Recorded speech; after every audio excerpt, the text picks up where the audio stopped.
Bonjour à tous et bienvenue dans cette nouvelle vidéo sur ma chaîne YouTube et on se retrouve aujourd'hui avec la review du pay-per-view Money in the Bank.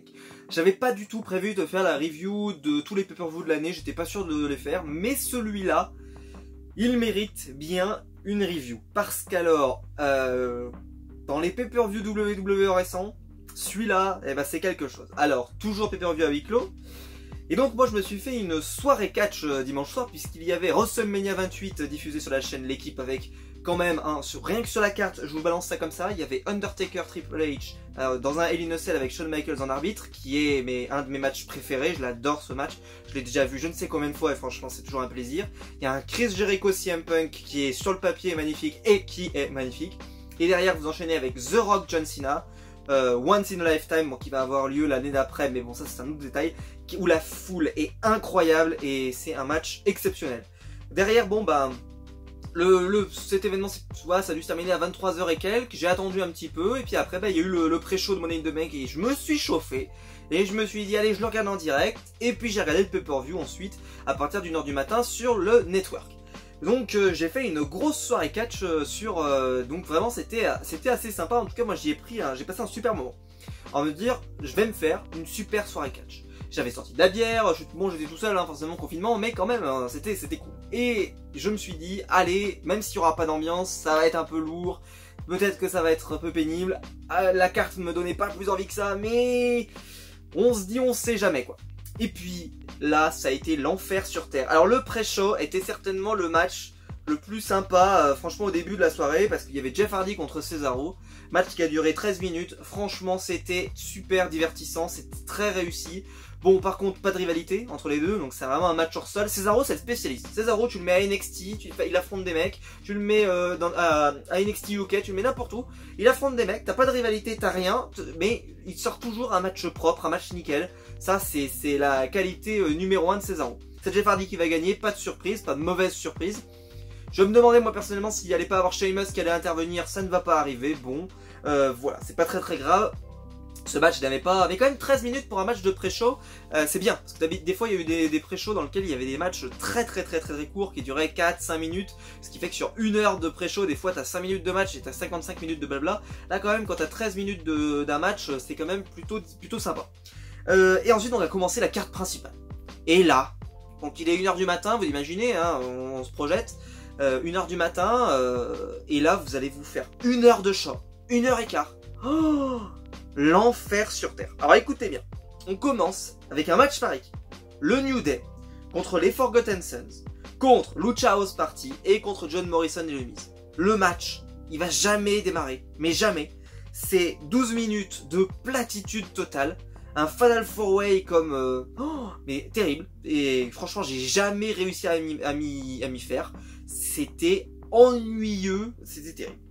Derrière, on devait avoir R-Truth MVP. Et il y a Bobby Lashley qui débarque. Bobby Lashley, le charisme Bobby Lashley. Qui débarque sans Lana, sans rien. Et il prend la place de MVP sans que ce soit vraiment expliqué. On en a rien à foutre. Et il affronte R-Truth. Match qui doit durer moins de 2 minutes. Horreur. L'horreur totale.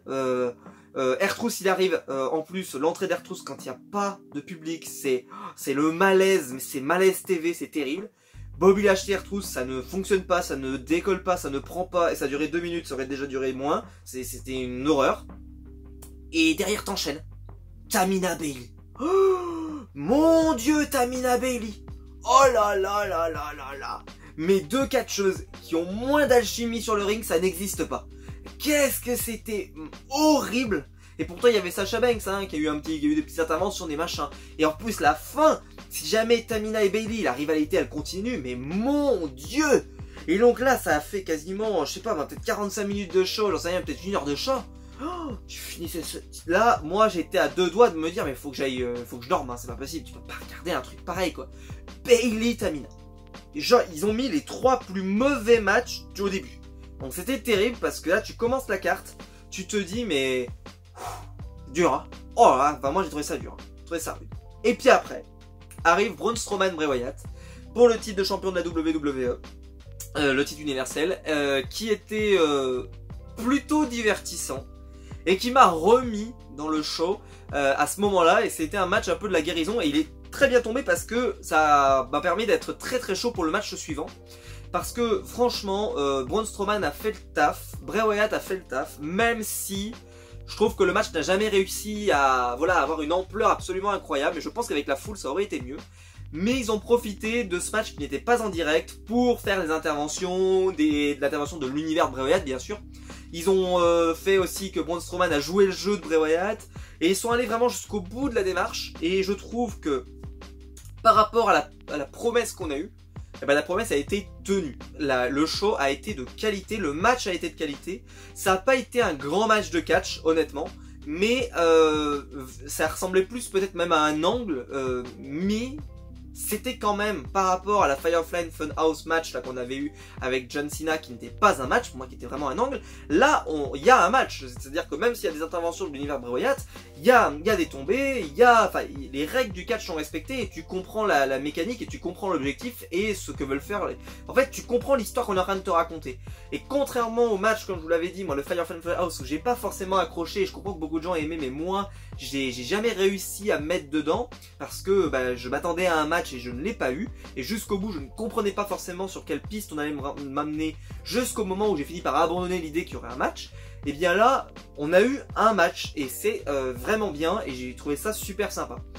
Et derrière, Drew McIntyre contre Seth Rollins, match pour le titre de champion WWE, qui a duré 19 minutes 20. Et ben franchement, c'était du bonheur en barre. Seth Rollins est arrivé avec un nouveau theme song que j'ai trouvé pas bon du tout, mais il colle bien à sa nouvelle gimmick, mais il est pas bon du tout. Limite, moi, il aurait mérité un theme song à la Bobby Roode, quoi. Vous savez, un truc glorious. Je sais pas, franchement, il aurait eu un gimmick, un theme song d'entrée comme ça aurait été incroyable. Voilà, là, c'est un peu, en fait, je comprends, mais ça manque d'un souffle épique, un truc qui pourrait emporter la foule, par exemple, par son rythme. Il est très plat en fait, il y a l'entrée, le tout début du theme song est pas trop mal, et puis derrière le rythme est pas très intéressant, et il y a rien que t'en ressort quoi. C'est pas un theme song que je vais aller m'écouter juste après en me disant ah ouais super. Alors que quand le theme song de Bobby Roode, je prends cet exemple parce que je trouve que dans ce côté là très messianique, le Bobby Roode est très proche là-dedans. Bref, le match était incroyable. Drew McIntyre, c'est question charisme, et puis même physiquement, il est au top de sa forme. J'espère qu'il va rester champion longtemps pour que il puisse bénéficier du retour des fans dans les salles et qu'on puisse l'acclamer comme il le mérite, parce qu'il est incroyable. Et moi je le dis souvent, hein, il faut 2 catcheurs pour faire un match incroyable, et Seth Rollins a été un excellent adversaire pour Drew McIntyre, une alchimie, contrairement à Tamina Bailey dont je vous parlais tout à l'heure, qu'il y a l'alchimie, on la cherche, hein, et vous pouvez la chercher, elle ne la trouverez pas. Là, l'alchimie, elle se fait directement, un heel que les gens adorent détester, un face qui est pour moi très efficace, Drew McIntyre, une rivalité très bonne, très bien écrite, et un match où il y a eu des near fall, il y a eu des simplement 2, des 2,5, des 2/3 magnifiques, ils ont utilisé tout leur arsenal, le match a été très bien construit, la façon dont Drew McIntyre gagne est très bien faite, franchement, et puis même la fin, la victoire de Drew McIntyre et qui lui serre la main, une victoire vraiment de pure face, et le fait que Seth Rollins lui serre la main, on sait pas trop ce que ça va donner. Est-ce qu'il va y avoir un face turn de Seth Rollins, ou est-ce que par exemple il pourrait être trahi par ses compatriotes de son clan, parce qu'il trouve qu'il est plus à la hauteur, par exemple, peut-être une rivalité Seth Rollins-Buddy Murphy pour la suite, etc. Enfin, on peut se projeter dans plein de choses. Ce match, c'est un super match. S'il y avait eu la foule, je pense que ça aurait été un match incroyable. Je sais pas combien vous l'auriez noté, mais pour moi, il mériterait je sais pas moi, si vous notez à la Meltzer sur 5 étoiles, c'est un bon petit, peut-être 3/4, un 4 étoiles peut-être. Franchement, c'était très bien, voire même peut-être même plus, mais le problème c'est que vu qu'il n'y a pas la foule, pour moi c'est toujours quelque chose qui... C'est-à-dire que quand le match démarre, il y a toujours cette ambiance très lourde. Mais là, moi j'ai réussi à faire comme s'il y avait pas de foule, enfin comme s'il y avait de la foule quoi, parce que j'étais dedans et j'avais envie que Drew McIntyre gagne, et j'ai adoré. Et pourtant pour moi il n'y avait pas de suspense parce que j'étais sûr que Drew McIntyre allait gagner, et pourtant j'ai réussi à m'investir, et à chaque tombée j'étais dedans, et c'est très réussi. Bravo aux 2 catcheurs parce que ils ont fait le match de la soirée pour moi, parce que vraiment c'était exceptionnel.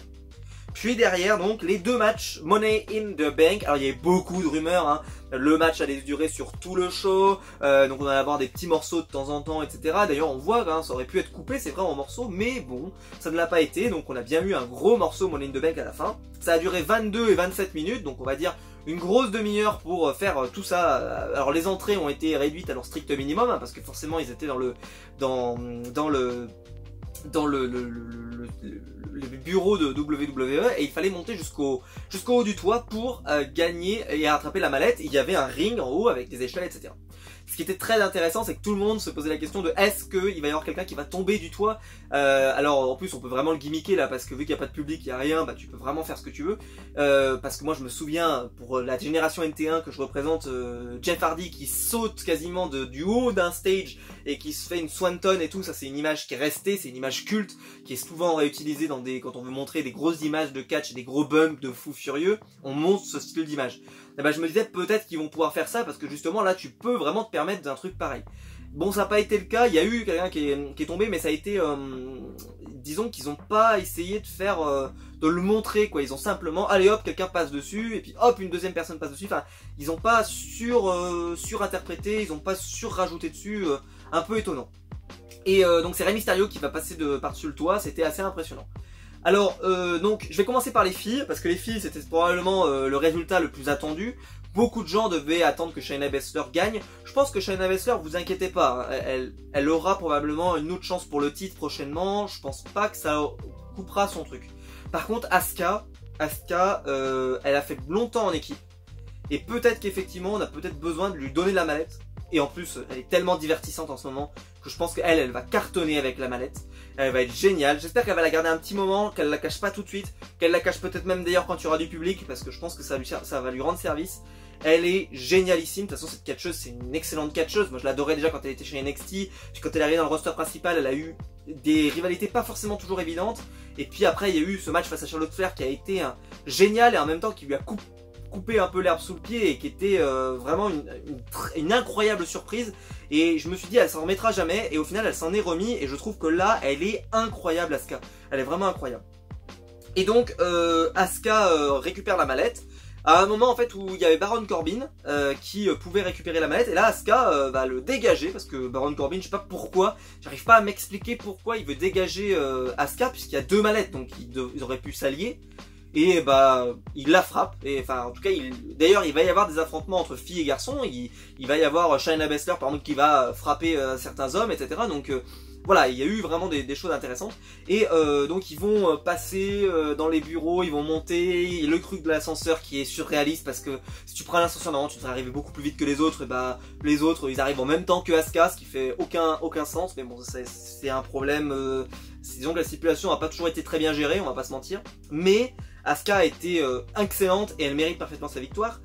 Et ce qu'il faut se dire, c'est que à ce moment-là, là, quand il y a deux mallettes sur le haut, il devrait pas avoir de soucis pour voilà, il devrait pas y avoir besoin de faire tomber quelqu'un.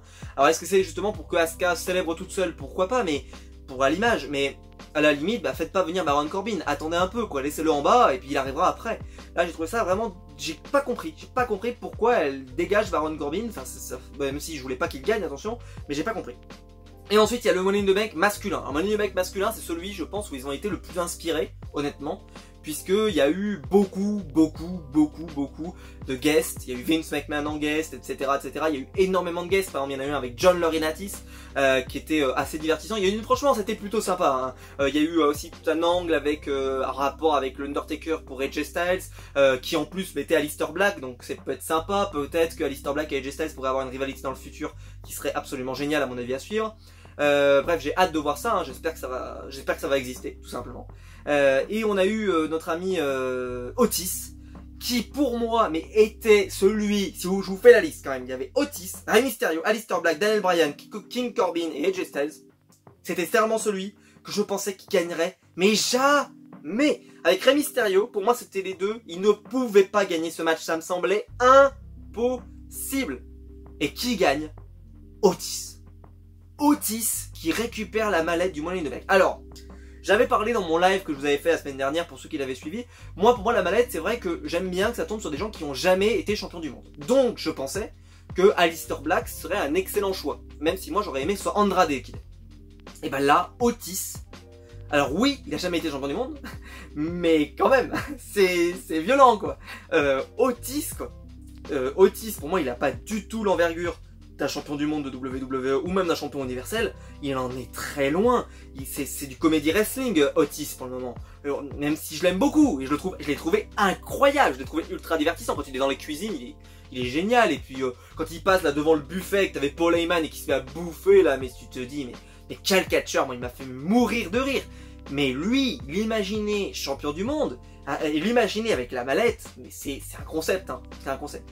Et donc là, WWE, c'est un des choix les plus étranges qu'ils ont fait depuis que je regarde du catch, c'est-à-dire depuis plus de 14 ans maintenant. C'est effrayant, quoi, c'est incroyable.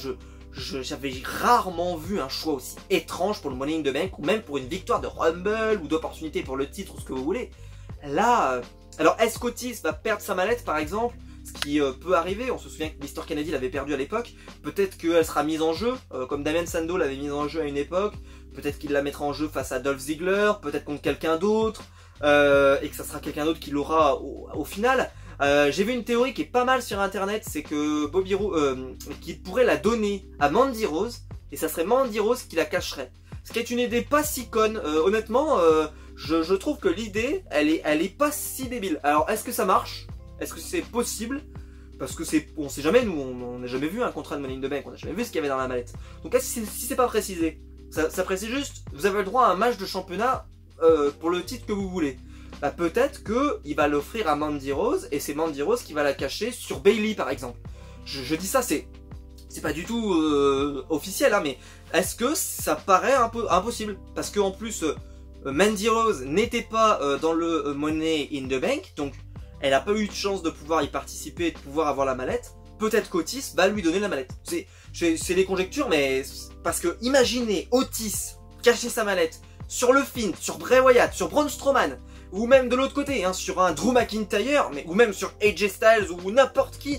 Mais j'y crois, ça me paraît improbable, hein. Ça me paraît fou. Mais la foule, par contre, si jamais ça se fait en direct et qu'il y a la foule, sachant à quel point Otis peut être divertissant et génial, si jamais il la cache, ça peut être un moment mais incroyable. Ça peut être terrible, hein.